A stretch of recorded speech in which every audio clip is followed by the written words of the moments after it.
Hey, what's up everybody? BDO 44 coming at you with another video. This is bad. Score was 146-115. The Lakers lost by 31 points to the Chicago Bulls. If y'all watch my halftime video, this is one of the most relevant halftime videos I ever made. Because we were up by 3 and I told y'all the score didn't tell the truth. And if we didn't figure out a way to slow down the fast break of the Chicago Bulls, or if Luka Doncic didn't absolutely break 3-point record tonight, we're going to lose by a lot. I ain't never been more right. Never been more right. So, needless to say, he did not break that record. Needless to say, we did not slow down the Bulls' fast break at all. The stats on the team stats are just scary, man. 56-96, the Bulls shot 58% from the field. 19 of 41, the Bulls shot 46% from the three. Lakers shot 48% from the field, 41 of 85, 41% from the three, 17 of 41. So we didn't shoot bad, but just not nearly as good as the Bulls. 16 of 22 from the free throw line, 72% for the Lakers. 15 of 20 from the free throw line, 75% for Chicago. So what you can't say, what you cannot say is that the Bulls got to the line so much more than us, because they didn't. We actually got there twice more than them. They beat us on the glass, 42 of 37. We had 9 offensive rebounds. They had 10. They had 41 assists. We had 21. A team has 41 assists on your home floor. 17 steals to our 8. 17 steals. Josh Giddey had 8 steals by himself. They had 5 blocks to our 1. They had 10 turnovers and 14 points conceded off of those.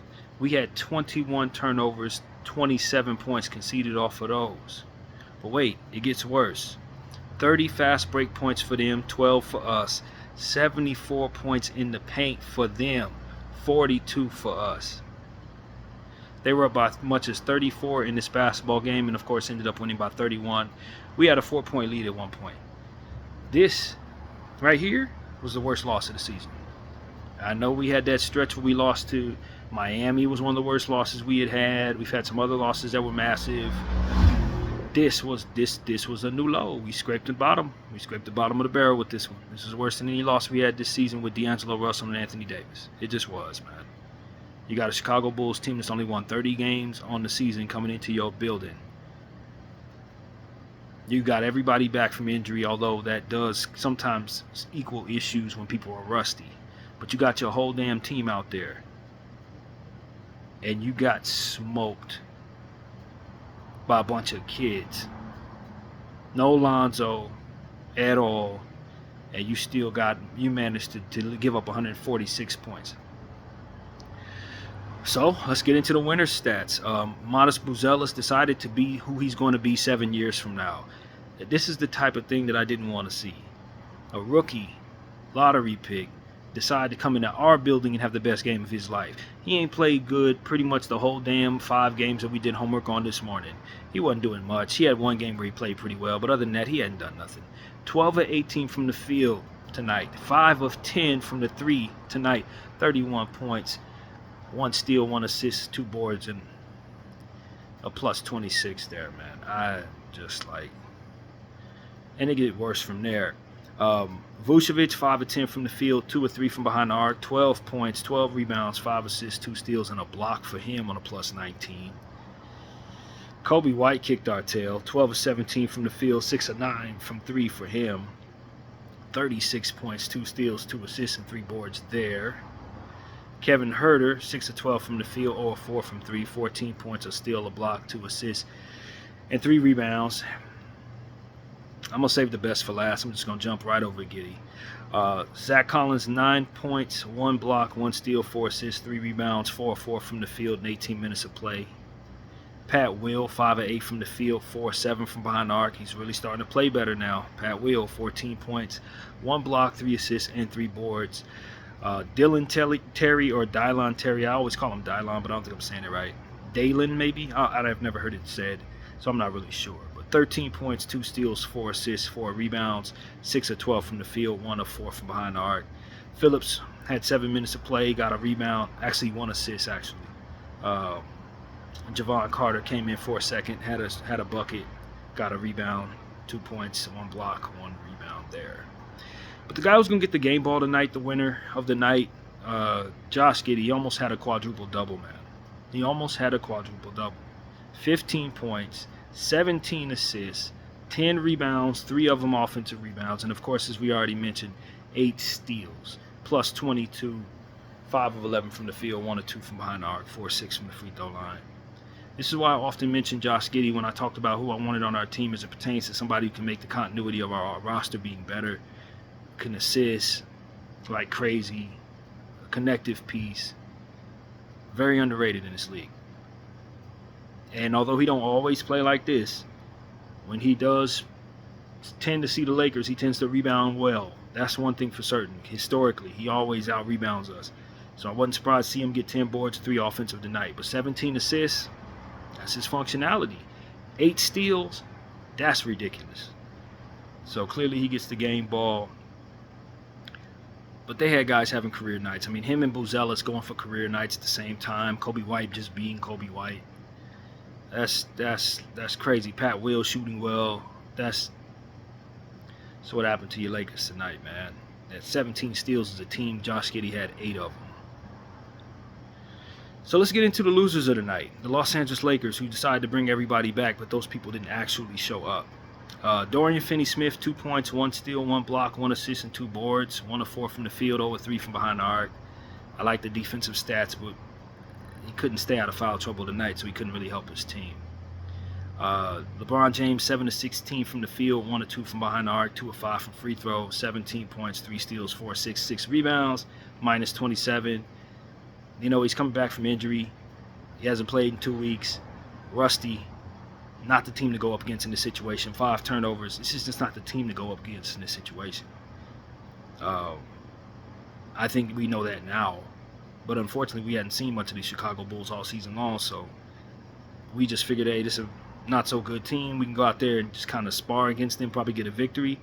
But the style of play that they actually run, you definitely don't want people fresh off injury, 40 years old out there. They're going to speed through him, past him, and take the ball from him. And that's what you saw tonight. They took advantage of our older guys, man. Dorian, Bron, Morris, people like Vando, Vincent. They just sped past these people. That's really what it was. They sped past him. So this was not the night to bring Bron back. He needs to shake off the rust in a different way. But everybody wants to come back in the Laker uniform, you know, Laker floors, flashy lights, all of that. This wasn't the night to bring him back. I'm just being honest. We probably would have had better continuity if we wouldn't have been bringing back so many people. Rui, same thing. This just ain't the night to be trying to bring everybody back. Luka Doncic was fantastic. 34 points, 7 turnovers. Giddey took the ball from him most of those times. 6 assists, 8 rebounds, 4 offensive rebounds. 8 of 13 from the 3, which is spectacular.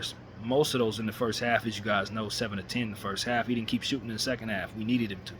10 of 18 from the field. You got away from what was working in a game where the only thing that was working was that he was hitting threes like he was. If you don't do the same thing in the second half that gets you there in the first half, this is what was going to happen. I wasn't just saying that as a joke. That was truth. He needed to try to go for the 3-point record. It was the only thing working for us. He stopped shooting. You let the other people try to work themselves into rhythm, and you got blew out. You got blown all the way out. So while I love what I saw from Luka, there's 2 halves of basketball. You got to do the same thing in the second half you did in the first, or you can't carry your team to anything worth looking at. And he didn't keep doing it. He just didn't keep doing it. Austin Reeves, 9 of 13 from the field, 3 of 7 from behind the arc, 25 points, 5 assists, 2 rebounds. This is why I thought LeBron should have sat, Rui should have sat, and all that. Because if you would have had Austin be more of the focal point, the way that he was playing, he probably could have carried you. He could have carried you. Him and Luka Doncic, if you would have just had those 2 people in the continuity of what you already been having for the last several weeks, they wouldn't have been able to take advantage of them slow-footed people who are coming back from injury. This was a choice for the Lakers to take Chicago lightly, put players on the floor that are not conditioned to play against them, and because of it, you got your butts whooped.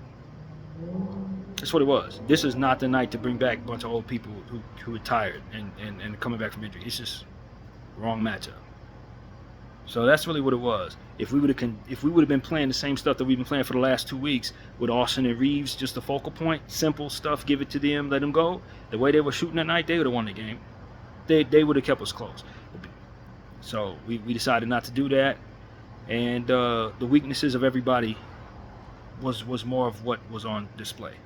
Markieff Morris in garbage time hit a shot, 2 points, 1 assist, 7 minutes, 1 of 2 from the field. Rui Hachimura, 2 of 6, 1 of 4 from behind the arc, 5 points, 1 steal, 2 rebounds. See, that's not real Rui. 18 minutes of play, that's not the real Rui. This wasn't the game to bring him back. If he wasn't going to give us the whole nine, the whole what we're used to, this type of Rui is just 18 minutes where you probably could have been going somewhere where you're used to what you have. That was a mistake. Vanderbilt was awful tonight. For his standards, he was terrible, man. 3 turnovers, no points, 2 rebounds. I didn't need none of his minutes out there. Early on, that was part of the problem. He kept turning the ball over, ball going off his feet, off his hands. The only thing that was saving us from the struggles there was Luka hitting threes. But Vanderbilt, this is the worst Vanderbilt game maybe I've ever seen. 11 minutes of play. I didn't need none of them minutes. Alex Len played 7 minutes of garbage time, turned the ball over once, had a board. Gabe Vincent, 19 minutes of play, hit 2 threes, 6 points, 3 rebounds. Probably should have had more of him shooting the way he was shooting tonight, the way things were going. More diversification. The cold, fresh off injury people probably should have been centered around more so Gabe Vincent, Austin Reeves, Luka Doncic taking more shots, more Jackson Hayes. Stuff you used to. That's what you should have been running. Instead of trying to work people back into the equation all at once. I've said this a million times on my channel, but when you do that, you run the risk of being exploited just off of the fact that your continuity isn't where it needs to be. Now, to start that process, you got to start somewhere. But if you bring back everybody at once, yeah, this is kind of what can happen to you. We've mentioned it before more than once, and this is one of the best examples. Shake Milton in garbage time, 7 minutes of play, 1 of 3 from the field, 2 points, 1 assist, 1 rebound. 0-1 from the 3. Jordan Goodwin, 1 of 3 from the field, 0-1 from the 3, just like him. 4 points, 1 steal, 1 assist, 3 boards. Bronny James, 0-2 from the 3, 0-4 from behind the arc, garbage time, 7 minutes of play. He had 2 points and an assist. And Dalton Knecht hit 2 threes in garbage time in only 7 minutes of play. Again, another person that should have been on the floor a lot. This is a guy who had, 31 points 3 games ago? And you only gave him 7 minutes of play because you're trying to work Rui and Vando and Braun and all these different people. No. Condense what you have for what you're used to. That's what you should have done tonight. Dalton Knecht should have been on the floor for 25 minutes, should have probably had 30 points. But because we're trying to get the ball to Rui, trying to get the ball to Braun, trying to work all these people back, you sucked tonight as a unit. I should have seen Dalton. I should have seen Gabe. I should have seen Jackson. I should have seen Luka. I should have seen Austin. A lot. We should have been feeding them a lot. And let the people who need to work their way back into it have less shots and less looks.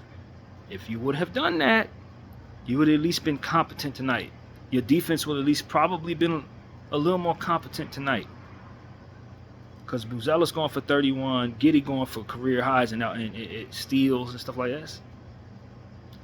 You know, Kobe's going to do what he does. This is what I expect from Coby White. But the rest of this crap, we were awful defensively, and we were trying too hard on the offensive end.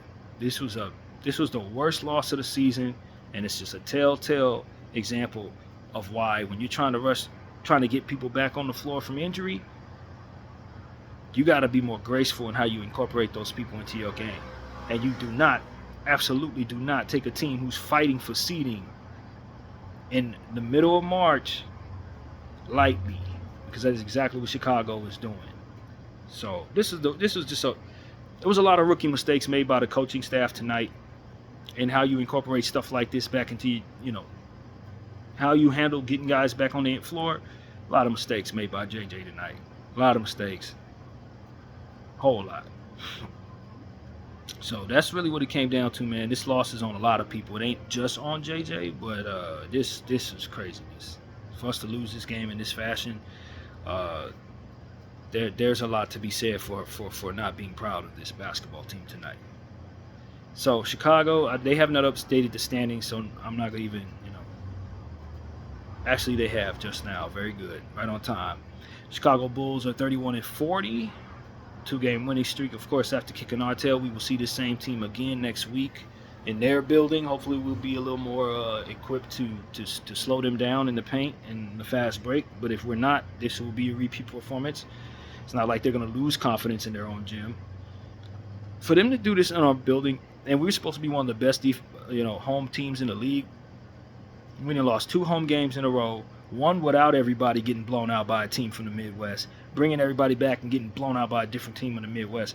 I ain't too happy with what I'm seeing here. I know we're doing the best we can, trying to work people back, trying to keep people healthy, but this was terrible, man. This was terrible as hell. The Lakers are in 4th place, 43-27 is our record. A game and a half. Is that what that says? No, a half game behind the Denver Nuggets. Hopefully Chicago beats Denver tomorrow. The way they played tonight and the way Denver been playing, they just may. We are a half game above Memphis at 43-28 for them. Golden State lost tonight. They're 41-30, 6th place. So if everything started today, we got the home court advantage against the Memphis Grizzlies. That's essentially what it is. But the Clippers are hot on the tail of the Golden State Warriors, heading in a different direction. They are a 5-game winning streak and a half game behind the Golden State Warriors. So things could shift, man. Things could shift from here, especially with the Lakers losing these last 2 games in the fashion that we did. Now we go on the road. We got Orlando. We're going to have a 4-game Eastern Conference trip. One of those games will be against Memphis. But it's Orlando, Indiana, and some other Eastern Conference team. I'll let us know in a second who we play after that. But this is embarrassing. It's avoidable. We did 36 minutes video this morning breaking down why the Chicago Bulls are not somebody to toy with as it pertains to the fast break, defensive stuff, points in the paint. They all the numbers leading up to this basketball game told us what we could expect. So I wasn't overly surprised about anything that I saw here tonight. I just want y'all to know that. This is why I be sitting up there for 30 minutes reading off numbers. I'm not a fan of numbers. I really don't think it's the greatest content either. But this is exactly what I'm trying to prepare us for when I do all that stat reading and crap like that. Because if you listen to my video, you already knew that this is what was coming. So it's Orlando, Indiana, and of course Chicago. What was the other team that we were going to see on this road trip along with Memphis? And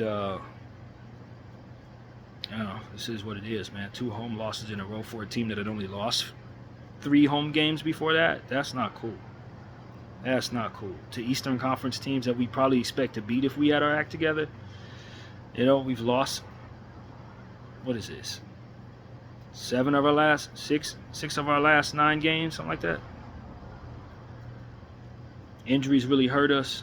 This is just yet another example of that being the case. Trying to work guys back in from injury and just wetting the bed real bad, man. Real bad. Season high given up this year. 146 points. Yeah, this is awful. I don't even know what to say, man. I'm happy that we're healthy. I don't think this is indicative of what we expect to become. Continuity is everything, and the sooner we get our guys back healthy, the more likely we'll be able to not put performances like this out there later on. So better now than later, I suppose. But you surely punted these last 2 basketball games, one way or another as an organization. You punted both of these games. This loss was preventable. Maybe you still lose the game, but the fashion in which you lost, some of that stuff, you didn't have to go down that path. You really didn't. You could have just went with what you knew, what had been working for the last couple of weeks to the best of its ability, and been much more competitive tonight than try to bring all these people back at once, taking Chicago lightly and then playing right into their hands. This is an athletic, speed demon team that plays defense and likes to drive. This ain't the night to have people backpedaling this stuff out of breath and out of shape. You can't win that way. And so I thought this was just us not taking Chicago seriously